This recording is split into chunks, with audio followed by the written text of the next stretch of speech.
Good morning, student. From last two lecture, we are discussing on the important topic in accounting, that is accounting concepts, convention and principle. In last two lecture, we discussed on what is necessity of accounting, why it is important for controlling the business organization. Similarly, we also discussed on the need of rules, regulation, and principle while maintaining the books of account. So now we have clear idea that every business organization need to be maintained books of account for better performance. Similarly, to create uniformity in the records,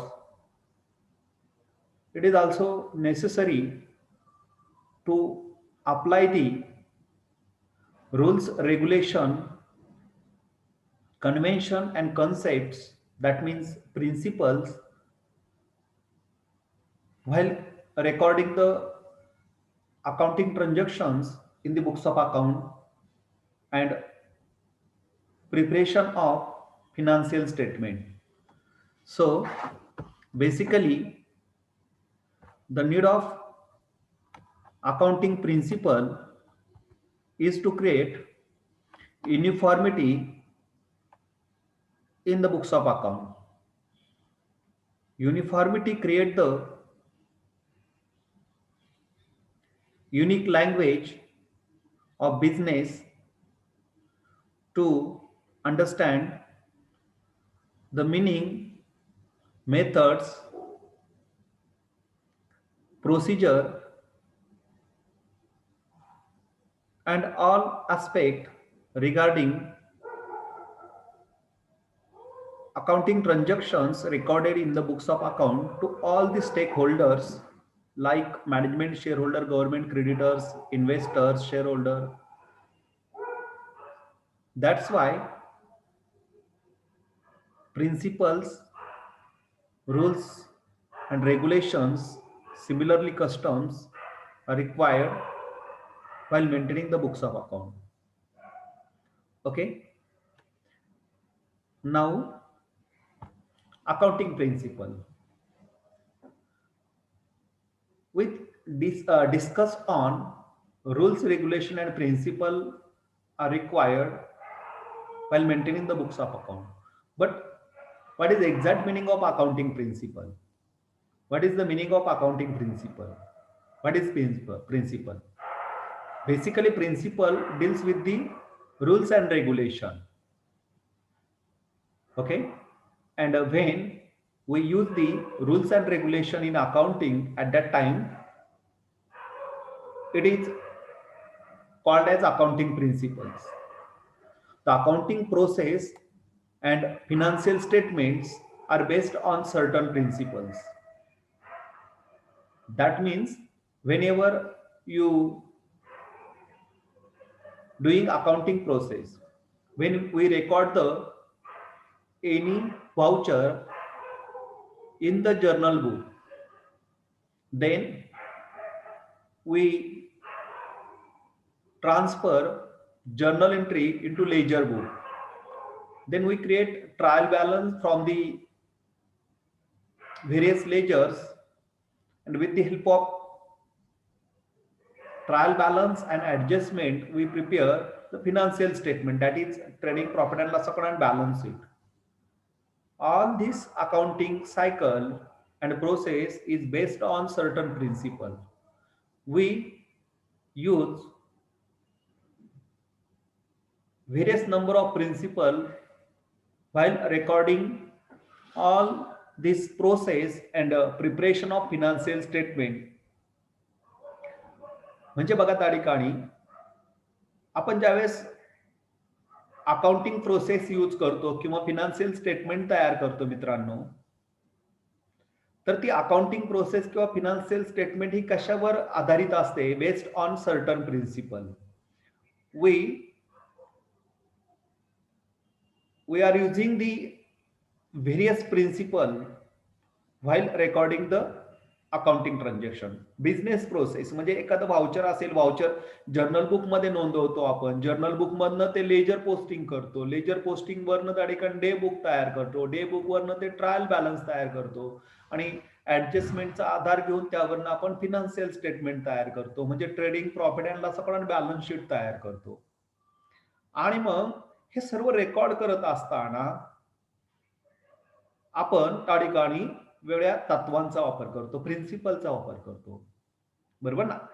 पहिली गोष्ट आपल्याला clear झालं की तत्व वापरणं गरजेचं आहे, because it create the uniformity create होते म्हणून ऑल ओव्हर इंडियामध्ये सगळ्या प्रकारच्या बिझनेस ऑर्गनायझेशन मध्ये जिथं जिथं त्या ठिकाणी आर्थिक व्यवहार होतात त्या ठिकाणी ते रेकॉर्ड करत असताना आपण अकाउंटिंगची प्रिन्सिपल यूज करतो. Use the accounting principal.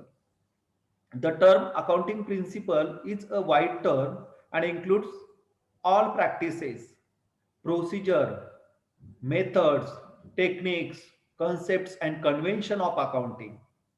That means principle, accounting principle include the practice. Practice म्हणजे आपण जे डे टू डे रेकॉर्डिंग करतो त्याला आपण प्रोसिजर पण म्हणतो. Okay, procedure, which procedure should be use while recording the transactions. म्हणजे बघा ना, प्रोसिजर आहे, आपण अगोदर काय घेतो? व्हाउचर घेतो, त्याच्यावरनं ते कुठं नोंदवतो? त्याची व्हाउचर एंट्री करतो आपण जर्नल बुक मध्ये, जर्नल बुक वरनं ते आपण त्याचं लेजर पोस्टिंग करतो, लेजर पोस्टिंग वरनं आपण डे बुक तयार करतो, डे बुक तयार केल्यानंतर आपण त्याच्यावरनं ट्रायल बॅलन्स तयार करतो at the end of year. He procedure झाली. काय झाली? प्रोसिजर झाली. Is it clear? किंवा मग त्या ठिकाणी एखादा जो आयटम असेल तो कसा नोंदवतो आपण तिथे, this is called a procedure. Okay, म्हणजे त्या पद्धतीने आपण त्या ठिकाणी तयार करत असतो. Then accounting principle deals with the methods also. म्हणजे अकाउंटिंग प्रिन्सिपल मध्ये मेथड्स असतात. बघा, आपण डिप्रिसिएशन कॅल्क्युलेट करतो. While calculating the depreciation we have available number of methods, but when any business organization adopt the one method of depreciation, then this method should be used for long period. ती method आपण बऱ्याच कालावधीसाठी वापरत असतो. मग डिप्रिसिएशनची method त्या ठिकाणी use करतो. त्याच पद्धतीने आउटस्टँडिंग कसं कॅल्क्युलेट करायचं ते त्या पद्धतीने आपण तिथे कॅल्क्युलेट करत असतो. व्हॅल्युएशन ऑफ स्टॉक व्हॅल्युएट करत असताना बघा, आपण त्या ठिकाणी बघतो तिथे दोन व्हॅल्यूज असतात स्टॉकच्या. एक व्हॅल्यू असते बुक व्हॅल्यू आणि दुसरी असते त्या ठिकाणी बेसिकली मार्केट व्हॅल्यू, बरोबर ना. बुक व्हॅल्यू आणि मार्केट व्हॅल्यू. आणि मग कोणत्या व्हॅल्यूने आपल्याला तो स्टॉक रेकॉर्ड करायचा, तर ते रूल दिलं, ते मेथड त्या ठिकाणी book value or market value whichever is less. तर असं होत नाही का? काही लोक ते फक्त बुक व्हॅल्यूने नोंदवतात, काही मार्केट व्हॅल्यूने नोंदवतात, काही ऍव्हरेज काढतात, काही दोन्हीपैकी जे लहान असेल त्याने नोंदवतात, जे काही लोक दोन्हीपैकी जे मोठा असेल त्याने नोंदवतात. तर नाही, तर मेथड फिक्स आहे, रूल फिक्स आहे. Market value or cost price whichever is less, जी कमी असेल त्याने नोंदवतो आपण. टेक्निक्स, ते accounting principle also deals with the various techniques in accounting. त्या अकाउंटिंग मध्ये आपण वेगळे टेक्निक्स यूज करतो आणि त्या टेक्निकचा वापर करून त्या ठिकाणी अकाउंटिंग आपण लिहित असतो. Similarly concept, there are number of concept. Money measurement concept असेल, गोईंग कन्सर्न कन्सेप्ट असेल, त्या बघणार आहोत आपण डिटेल्स मध्ये. बेसिकली कन्सेप्ट आणि कन्व्हेन्शनवर हा चॅप्टर आधारित आहे आपला. And same type of there are number of conventions are also use in accounting principal.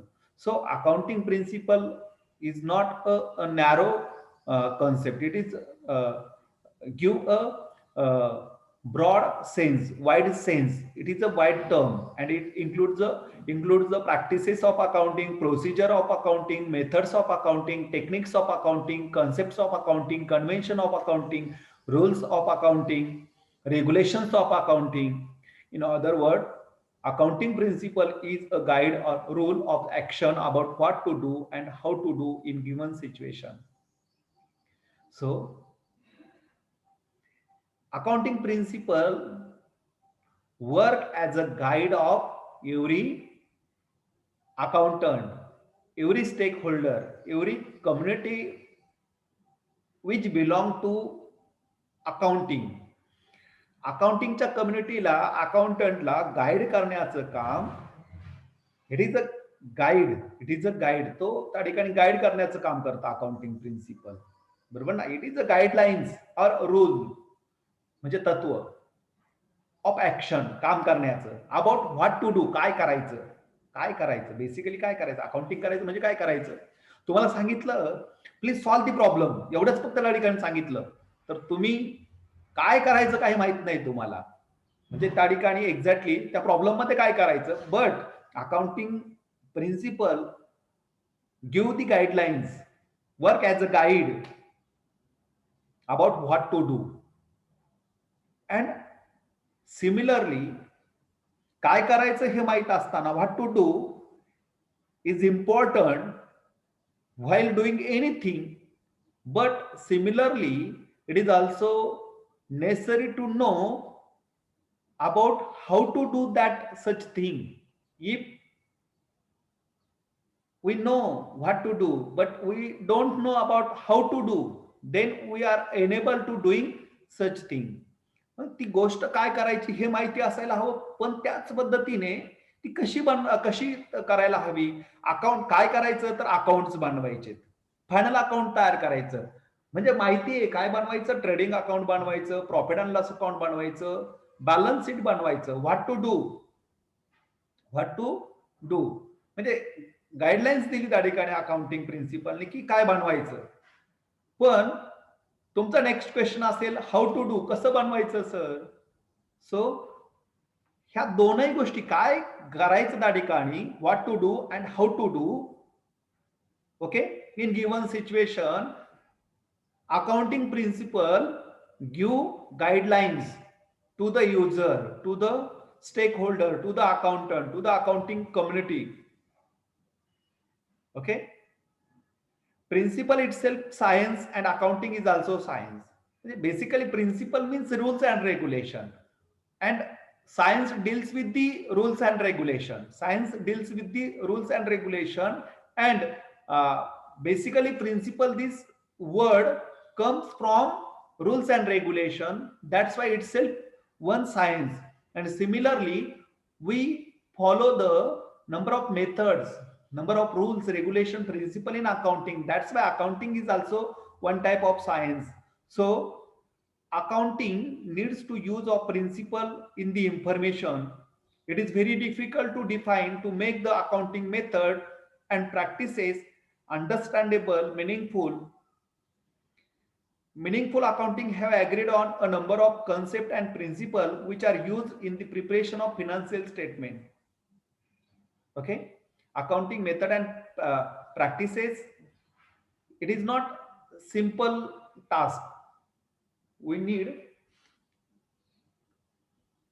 to deep study regarding this, but accounting principle make it understandable, make it meaningful. Okay, that's why we use the number of concepts and principle while preparation of financial statement. These principles are universally accepted by the all the accountants. Accounting, basically this is the rule.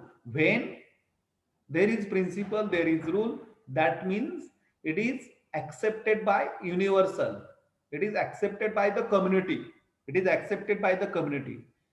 If some part of community is follow and some community is not follow, then it never say that it is a principle. Principle is the accepted by universal. Accounting principle provide the practices and procedure about accounting. When accounting principles are accepted by user or accountant, then it is known as GAAP, GAAP, generally accepted accounting principle. Basically, it is accepted by all the community, all the stakeholder of the accounting community. That's why it is known as a GAAP. That is generally accepted accounting principle. तुम्हाला असं objective type question साठी विचारलं जाऊ शकतं. GAAP stand for generally accepted accounting principle, GAAP is the set of, GAAP is the set of rules, regulation, action of use by accountant in accounting information. What do you mean by GAAP? GAAP is a set of rules. It is a bunch of rules, bunch of regulation, set of regulation, actions of used by accountant in accounting information. Accountant कडनं जे rules, regulation आणि actions वापरल्या जातात. Not a single rule, not a single regulation. That means large number of rules, large number of regulation and actions which is prepared by which is issued by the accounting standard board to the accountant. Such bunch of the rules, such bunch of the regulations, such bunch of the actions, such bunch of the procedures, such bunch of the methods, such bunch of the techniques, concepts, conventions, procedure, practices, all these bunches is called the GAAP. Similarly, it is also known as accounting standards, which are used by the accountant while the recording or doing accounting in the books of accounting, in the books of account. Okay, used by the accountant. So this is the accounting principle. Now accounting principles classified into two groups. Basically principles are classified into two groups.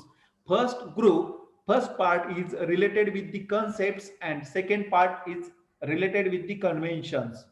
So now principles are classified into two groups, two broad categories. One category is accounting concepts and second category is accounting conventions. Now accounting concepts. What do you mean by accounting concepts? Okay.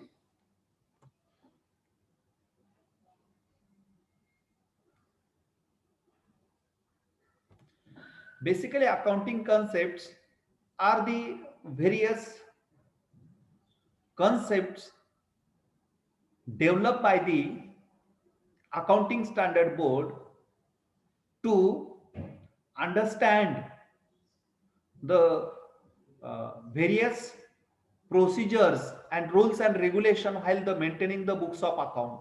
There are number of concepts used while the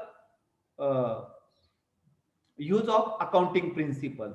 The first concept is the separate entity concept. Separate entity concept. Okay. Entity concept means business enterprises is a separate entity from its owner. From its owner. Read carefully. Okay. Entity concept. Entity means the organization. Entity means the organization.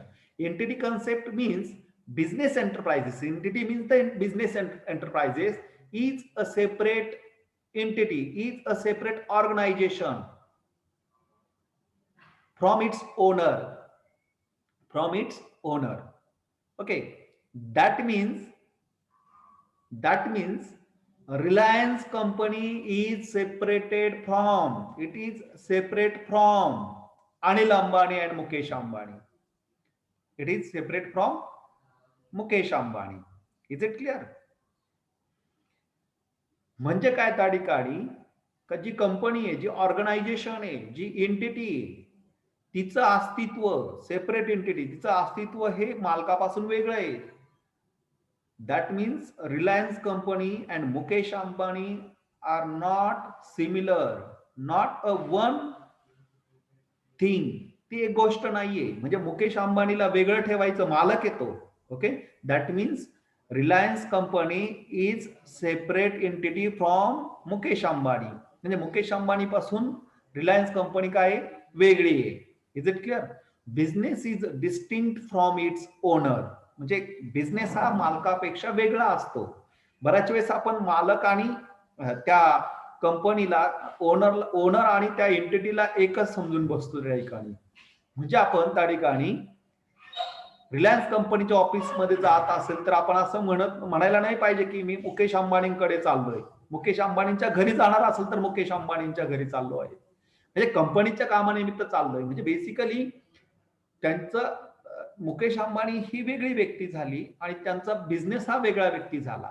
Basically business organisation is one type of artificial juridical person. म्हणजे त्या ठिकाणी तिला एक व्यक्ती म्हणून दर्जा दिला आहे कंपनीज ऍक्ट 1956 मध्ये. म्हणजे त्या ठिकाणी त्या व्यक्तीला त्याच्या मालकाला त्या व्यवसायाला त्याच्या मालकापासून वेगळं ठेवायचं. म्हणजे बेसिकली तुम्ही त्या रिलायन्स कंपनीचा शेअर खरेदी केला असेल तर तुम्ही जर त्या बाबतीत जर काही तुमचं इश्यू क्रिएट झाला तर तुम्ही कोणावर अलिगेशन कराल, कोणावर ठपका ठेवाल. अनिल अंबानींवर नाही ठेवता येत तुम्हाला. कोणावर ठेवता येतो? त्या रिलायन्स कंपनीवर, त्या रिलायन्स कंपनीवर. बघा, बऱ्याच वेळेस आपल्या अज्ञानामुळे आपण याची सरमिसळ करतो. एक सध्या काही वर्षांपासून आपल्याकडे एक उदाहरण सारखं येतं समोर न्यूजपेपरमध्ये. त्याचा पॉलिटिकल व्ह्यू मुळे बघा आपली कशी गल्लत होते. ओके, म्हणजे आपण ह्या सर्व गोष्टींचा पेपरमधील न्यूजचा कॉर्पोरेट सेक्टरचा स्टडी करत असताना त्याला आपण बेसिकली आपल्या अकाउंटिंगच्या आईनामधून बघितलं पाहिजे, आरशातून बघितलं पाहिजे. त्याला राजकीय आरशातून बघता कामा नये. आपण बऱ्याच वेळेस असं म्हणतो की विजय मल्ल्या पळून गेला त्या ठिकाणी. विजय मल्ल्या पळून गेला त्या ठिकाणी पैसे बुडून, गव्हर्नमेंटचे टॅक्स बुडून वगैरे. आणि मग गव्हर्नमेंटने काय केलं? बेसिकली विजय मल्ल्या यांचा किंगफिशर नावाचा ग्रुप आहे, कंपनी आहे. Kingfisher is the entity and Vijay Mallya is the promoter of Kingfisher. आणि त्या किंगफिशरचे नंबर ऑफ शेअर होल्डर्स आहेत, आपल्यासारखे पण लोक आहेत. But Vijay Mallya is the promoter. तो प्रोमोटर आहे त्या ठिकाणी. ओके, आणि म्हणून त्या ठिकाणी आपण काय करतो? बेसिकली गव्हर्नमेंटचे पैसे कोणी बुडवलेत? तर किंगफिशर कंपनीने बुडवलेत. पण आपण काय म्हणतो? विजय मल्ल्याने ते बुडवलेत. अर्थात कंपनी त्याची आहे, बट ऍक्शन त्याच्यावर घेण्यासाठी अडचणी काय येतात?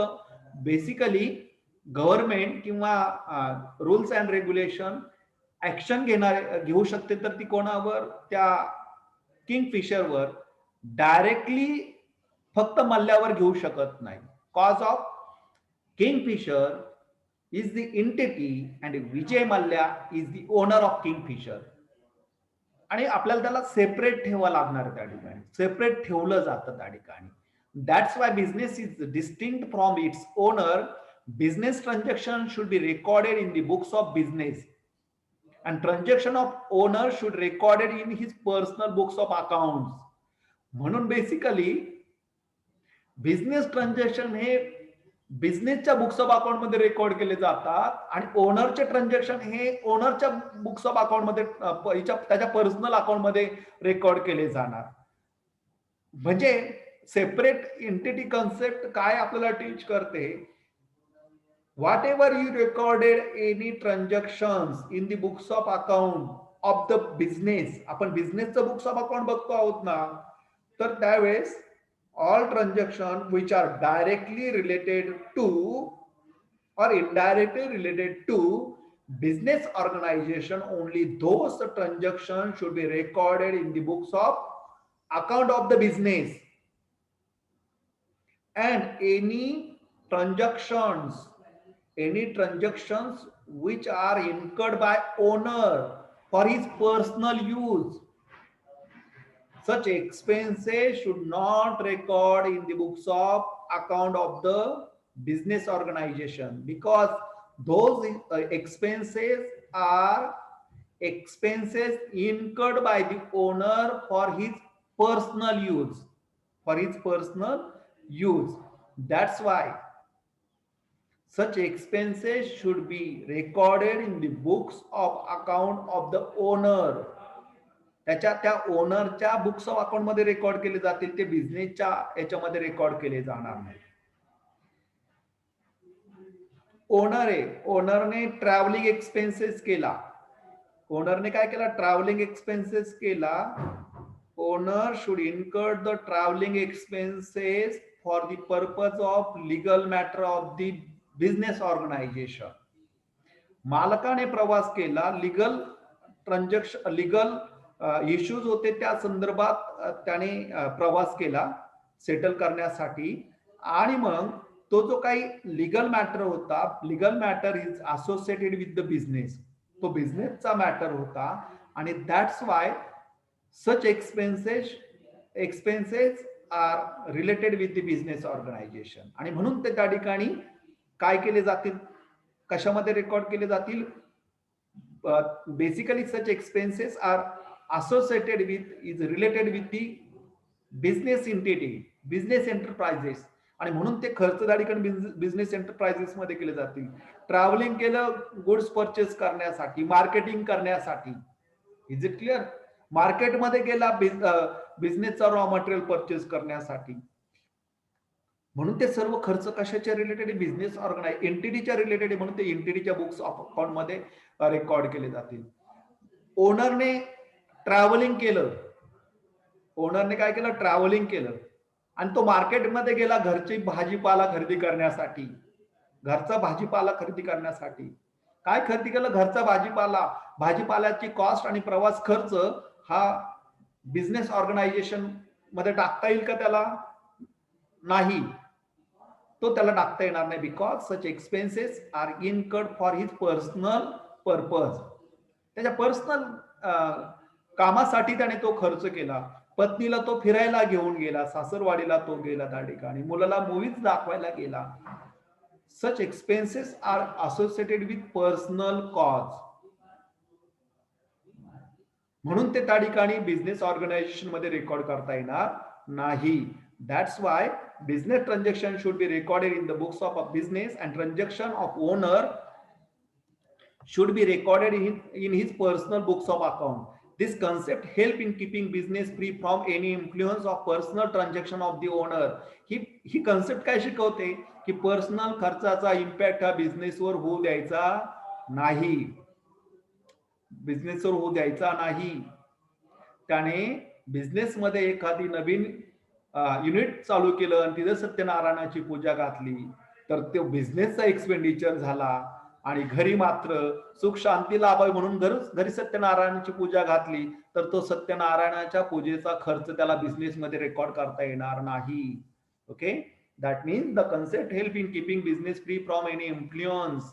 जे काही प्रभाव म्हणजे जे काही खाजगी व्यक्तिगत खर्चाचे जे प्रभाव त्या व्यवसायावर पडणारे ते पडू देत नाही सेपरेट एंटिटी कन्सेप्ट. ही कन्सेप्ट शिकवते. ही कन्सेप्ट सांगते की बिझनेस ट्रान्झॅक्शन आणि पर्सनल ट्रान्झॅक्शन, ओनरचे पर्सनल ट्रान्झॅक्शन हे काय करा? सेपरेट ठेवा. This basic concept is applied to any type of business or in organization. प्रत्येक व्यवसायासाठी वापरतात. Entity concept means that the business is liable to the owner for the capital which is investment in business. म्हणजे त्या ठिकाणी entity concept मध्ये ओनरचं काय त्या ठिकाणी relation? Any capital which is invested by the owner, only for this capital business is liable to the owner. म्हणजे त्याच्या भांडवलापुरतं तो बिझनेस लायबल आहे त्या मालकाला, बरोबर ना? त्याने जे काही भांडवल आणलेलं असतं ना, शेअर होल्डर कंपनी असेल तर शेअर होल्डर्स असतील त्या ठिकाणी ओनर, पार्टनरशिप फर्म असेल तर पार्टनर्स कॅपिटल त्या ठिकाणी असेल. Okay, a business entity is an organization created by one or more natural person for trade or business. Business entities include sole proprietorship. Business entity मध्ये कशा कशा समावेश होतो? एकल व्यापारी, सोल प्रोप्रायटरशिप, पार्टनरशिप, भागीदारी, company, okay, or corporation etcetera. And accounting concept which treat business separately from its owner. आणि ही accounting concept, separate entity concept काय म्हणते की मालकाला किंवा ओनरला व्यवसायाला मालकापासून दूर ठेवा आणि मालकाला व्यवसायापासून दूर ठेवा. त्यांचं स्वतंत्र अस्तित्व आहे त्या ठिकाणी. Okay, there are separate entity. Business organization have separate entity, separate identity.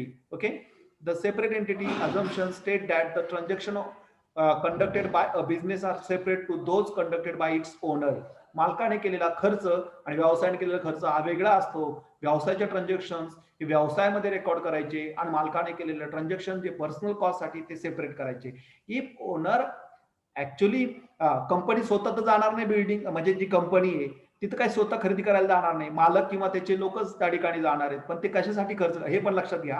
म्हणजे मालकाने व्यवसायासाठी जरी खर्च केला तर तो मालकाने केला म्हणून मालकाचा खर्च असं नाही म्हणता येणार. तो खर्च त्याने basically when owner incurred any expenditure for the purpose of business, such expenses are associated with business. Okay, आणि त्याच्यामुळे मात्र तो खर्च त्या ठिकाणी बिझनेसचा एक्सपेन्सेस होत असतो. Okay, the separate entity assumption state that the transaction conducted by a business are separate to those conducted by it is owner. In other words, the proprietor of firm is always considered to be separate and distinct from the business which he control. तर तो separate असतो, तो म्हणजे व्यवसाय नाही, तो म्हणजे व्यवसाय नाही, हे त्या ठिकाणी लक्षात यायचं. Example, Mr. Anil commence business with ₹5 lakhs. The journal entry of this transaction will be cash account debit to Mr. Anil Capital. म्हणजे जे भांडवल आणलं त्याच्या पुरतं त्या ठिकाणी तिथे असतं. कॅश आली आहे, कशासाठी आली, भांडवलासाठी आली, तर तेवढाच ट्रान्झॅक्शन त्या ठिकाणी, तेवढाच रिलेशन त्या ठिकाणी त्या मालकाचा असेल. मिस्टर अनिल मालक झाला, ओनर झाला. Here proprietor is treated as a creditor. बघा, तो क्रेडिटर झाला. इथे कोण झाला, प्रोप्रायटर कोण झाला, क्रेडिटर झाला. कारण त्याने ते पैसे परत करायचे मालकाला. व्यवसाय बंद पडेल तर मालक ते पैसे परत घेईल ना, त्याचं भांडवल परत घेईल ना, शेअर होल्डर त्याचं शेअर कॅपिटल परत घेईल. Is it clear? म्हणून here proprietor is treated as a creditor of the business to the extent of his capital. It is the liability of the business. म्हणजे मालकाचं भांडवल हे देखील काय त्या ठिकाणी व्यवसायाची लायबिलिटीज आहे. भले ते ओनर कॅपिटल असेल पण ते बंद करायच्या वेळी परत द्यावं लागतं. शेअर होल्डरला शेअर जर त्याने सरेंडर केले तर ते पैसे परत द्यावे लागतात. This concept is applicable to all forms of business organisation. आणि ही कन्सेप्ट सर्व बिझनेसमध्ये त्या ठिकाणी वापरली जाते. The following point should be considered while using the separate entity concept. Only the business transaction are recorded and not the personal transaction of the proprietor, partners or shareholder. फक्त कशाचे ट्रान्झॅक्शन रेकॉर्ड करायचे, बिझनेसचे. आणि personal transaction जे प्रोप्रायटरचे, मालकाचे किंवा पार्टनरचे, भागीदाराचे किंवा भागधारकांचे असतील तर ते पर्सनल ट्रान्झॅक्शन रेकॉर्ड करायचे नाही, तर फक्त बिझनेस ट्रान्झॅक्शन रेकॉर्ड करायचे. The books of account of business are belong to the business and not proprietor. जे बुक्स ऑफ अकाउंट आहेत ना बिझनेसचं, तर ते बिझनेसशी बिलॉंग करतं, ते मालकाचा त्याचा संबंध नसतो. विजय मल्ल्या आणि Kingfisher are the separate person. ती किंगफिशर ही एक व्यक्ती आहे, बरोबर ना, संस्था व्यक्ती असते त्या ठिकाणी. आणि विजय मल्ल्या हा वेगळा व्यक्ती. म्हणजे त्या ठिकाणी बेसिकली अंबानी वेगळे आणि रिलायन्स कंपनी वेगळी, टाटा वेगळे आणि त्याचा टाटा कंपनी वेगळी, बरोबर ना. तर ते वेगवेगळं त्या ठिकाणी ठेवायचं. The personal asset of the owner, the personal asset of the owner are not to be disclose in the balance sheet of the business. त्याची व्यक्तिगत जी काही संपत्ती असेल तर ती संपत्ती मात्र त्या ठिकाणी बॅलन्स शीट मध्ये व्यवसायाचे दाखवता येत नाही. That means properties and asset of the business are separate and asset and properties of owners are separate. So any assets and properties of owner should not record in the books of account of the business. Businessच्या books of account मध्ये record करता येणार नाही. The personal liability of the owner are not recorded as business liabilities. म्हणजे personal मालकाची personal asset जशी record करता येत नाही बिझनेस मध्ये, तसं मालकाची owners personal liabilities are also not recorded in the books of business as a business liability. ती व्यवसायाची लायबिलिटी म्हणून नोंदवता येत नाही. Income is the property. Income is the property of the business unless distributed to it to the owner. Income is the property of the business unless distributed to the owner. म्हणजे त्या ठिकाणी जो काही income असेल तो income तो त्या बिझनेसचा property असतो, जर तो त्या ठिकाणी ओनर मध्ये डिस्ट्रीब्यूट केला नाही तर. तो प्रॉफिट म्हणजे एकदा जर डिव्हिडंड वाटून टाकला, डिव्हिडंड कोणाच्या हातात मिळाला, आता शेअर होल्डरच्या, म्हणून शेअर होल्डरचा पैसा मालकाचा इन्कम नाही. जो वाटायच्या अगोदर जो काही रिझर्व्ह शिल्लक असेल, प्रॉफिट अँड लॉस अकाउंट मध्ये जो बॅलन्स शिल्लक असेल, ती मात्र त्या व्यवसायाची प्रॉपर्टी होते. So this is submission for separate entity concept in today's lecture. आता तुमचे क्वेश्चन विचारा. समजलं तुम्हाला सेपरेट एंटिटी कन्सेप्ट म्हणजे काय आणि याच्यामध्ये काय केलं जातं ते. मी इथे माझं प्रेझेंटेशन थांबवतो, तुम्ही तुमचे क्वेश्चन्स वगैरे विचारा 2 मिनिटांमध्ये.